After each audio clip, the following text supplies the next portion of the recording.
the nature of being at the top of the podium for most of the last couple of years demonstrates the power of what they've been able to create and the racing, pedigree and prowess and Max Verstappen's results. This is the championship winning car from the 2023 season, and it won an unprecedented 21 out of 22 races.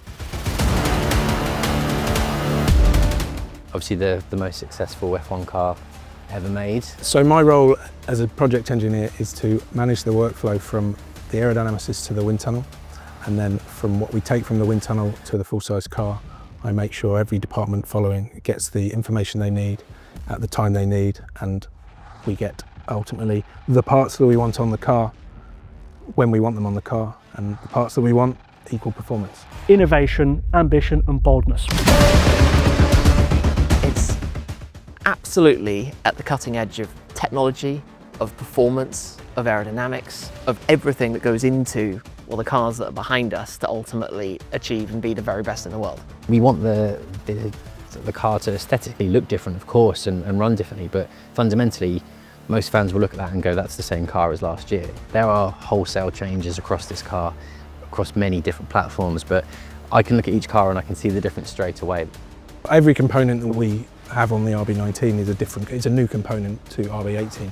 It's just a progression of that, an improvement on what we had in RB18. RB18 itself won 17 races, which was pretty hard to beat, but to have RB19 beat that and win 21 out of 22 races was just something that was a phenomenal achievement, really. And something like the RB19 and the success it had was unprecedented.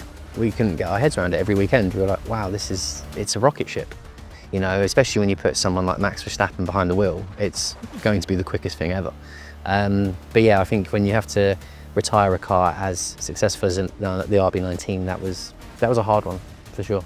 From the start to the finish of a design of an F1 car, there is no start, there is no finish. Certainly with the RB19. We started with RB18. We started thinking about the fundamental things that we could change for a new car from that. That starts middle of the year before we need that car, and then it never really ends. Everything is changed race on race. So I think as soon as the car was almost introduced, there was a big sense almost of that had to be the expected position at the end of the season.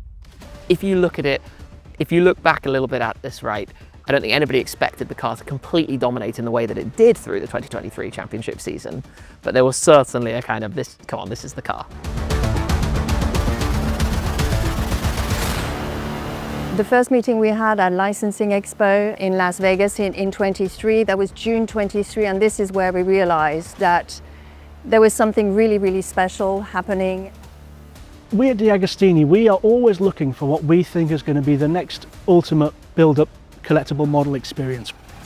So this relationship goes at all different levels. Obviously the model itself, in terms of creating the most accurate replica model. I always knew with it being a DeAgostini model that it was going to be to the highest level. Having seen stuff throughout the years, I knew that level of detail would be amazing, and I was blown away when I saw it, especially today looking at it now. I can't take my eyes off of it.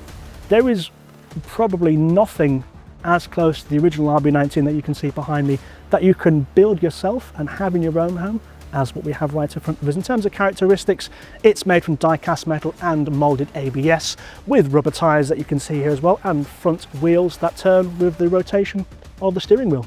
The amazing thing with the model, right, the DeAgostini RB19, is how you're looking at this exact replica match to the car that's also here in the museum.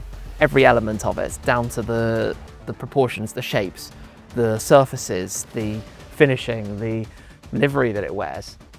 It's that recreation of what you normally watch racing on television. I think it's incredibly accurate. What DeAgostini have done with it is great. I was really surprised at just the level of detail that every part has gone to, and every part has from all the hangers on the front wing to the floor edge to the colour. The colour scheme is matched perfectly, and what DeAgostini have done is great. This is something that brings all the fans a little bit closer to their favourite racing team, but it also works in a relationship in terms of the content of the magazine, to be able to create the story and that connection with the fans, and being able to give content that is very authentic and go through the journey of that build experience with every magazine. Look, it's beautiful. The level of detail is just incredible, and I might take this and run it home to my house. I think it's that nice.